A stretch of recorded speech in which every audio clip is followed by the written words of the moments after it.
সুপ্রিয় চতুর্থ শ্রেণীর শিক্ষার্থী বন্ধুরা, কেমন আছো তোমরা? আজকেও কিন্তু আমি চলে এসেছি তোমাদের জন্য নতুন আরেকটা ভিডিও নিয়ে। আর আজকের ভিডিওতে আমি আলোচনা করব তোমাদের প্রাথমিক বিজ্ঞান বইয়ের দ্বিতীয় অধ্যায় নিয়ে। আর দেখো দ্বিতীয় অধ্যায় কি আছে, স্বাস্থ্য সুরক্ষা। তো আমি আজকের ভিডিওতে কিন্তু এই অধ্যায়ের যে ছকগুলো আছে ছকগুলো পূরণ করে দিব এবং ইনশাআল্লাহ পরবর্তী ভিডিওতে এই অধ্যায়ের যে অনুশীলনীর প্রশ্নগুলো আছে সেগুলো সমাধান করব। তো চলো তাহলে সবগুলো পূরণ করে ফেলি। দেখো তার আগে একটুখানি বলতে চাই, আমি কিন্তু পুরো অধ্যায়টা পড়ে শোনাচ্ছি না, তাহলে ভিডিওটা অনেক বেশি লং হয়ে যাবে। আমি জাস্ট যে ছকগুলো আছে এই অধ্যায়তে সেই ছকগুলোই পূরণ করব।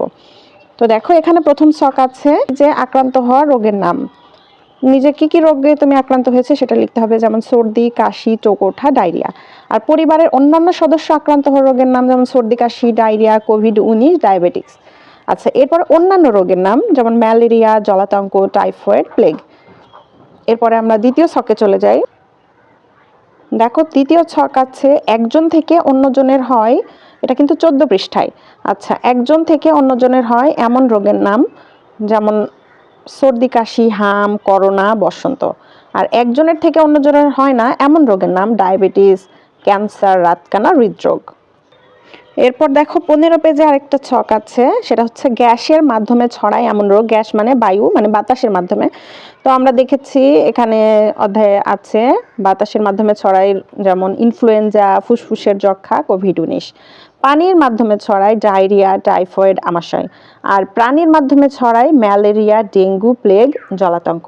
দেখো পরবর্তী পৃষ্ঠায় 16 পৃষ্ঠায় আরেকটা ছক আছে, আমরা সেই ছকটা দেখি। এখানে প্রথমে রোগের নাম দিতে হবে এবং রোগের কারণ লিখতে হবে, যেমন ম্যালেরিয়া হয় মশার কামড়ে, রাতকানা ভিটামিন এর অভাবে, আর চোখ ওঠা হয় ভাইরাসের আক্রমণে, ডায়রিয়া হয় দূষিত খাবার ও পানির কারণে।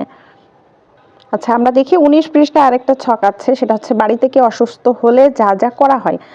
ডায়রিয়া হলে পানি ও স্যালাইন খাওয়াতে হবে, টাইফয়েড হলে জলপট্টি বা শরীর মুছে দিতে হবে। এরপর রোগীর ব্যবহার্য জিনিসপত্র পরিষ্কার রাখতে হবে, বিশেষজ্ঞ চিকিৎসকের পরামর্শ নিতে হবে।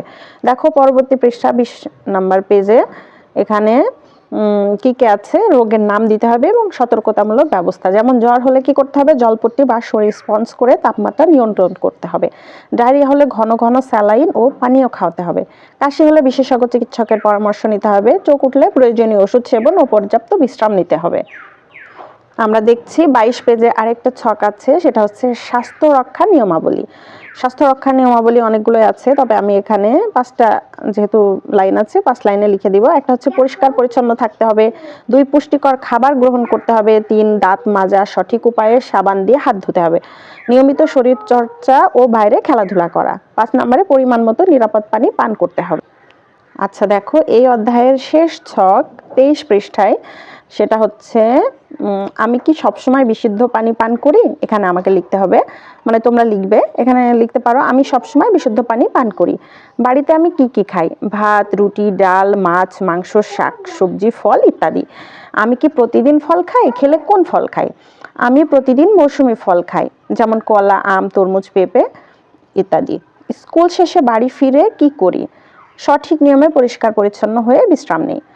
এরপর বলছে প্রতিদিন বিকেলে কি করি, বন্ধুদের সাথে খেলাধুলা করি। নিজেকে পরিষ্কার রাখতে কি কি কাজ করি, দাঁত মাজি, গোসল করি, নখ কাটি, পরিষ্কার পোশাক পরি। আমি কি পরিষ্কার পোশাক পরি, আমি সব সময় পরিষ্কার পোশাক পরি। তারপর একদম শেষে কি আছে, খাওয়ার আগে ও শৌচাগার ব্যবহারের পর কি করি, সঠিক নিয়মে সাবান দিয়ে হাত ধুয়ে ফেলি। তো এটাই ছিল অধ্যায়ের শেষ ছক, সেটা পূরণ করে ফেলেছি আমরা, তাই না? তো তোমাদের জন্য কিন্তু আমি অনেক কষ্ট করে ভিডিওগুলো তৈরি করি সময় নিয়ে। তোমরা যদি আমার চ্যানেলটা সাবস্ক্রাইব করে দাও তাহলে আমি অনেক বেশি খুশি হব। আর আমার ভিডিও ভালো লাগলে অবশ্যই লাইক, কমেন্ট, শেয়ার দিয়ে দিও। আজকের মতো এ পর্যন্তই, দেখা হবে অন্য ভিডিওতে। আল্লাহ হাফেজ।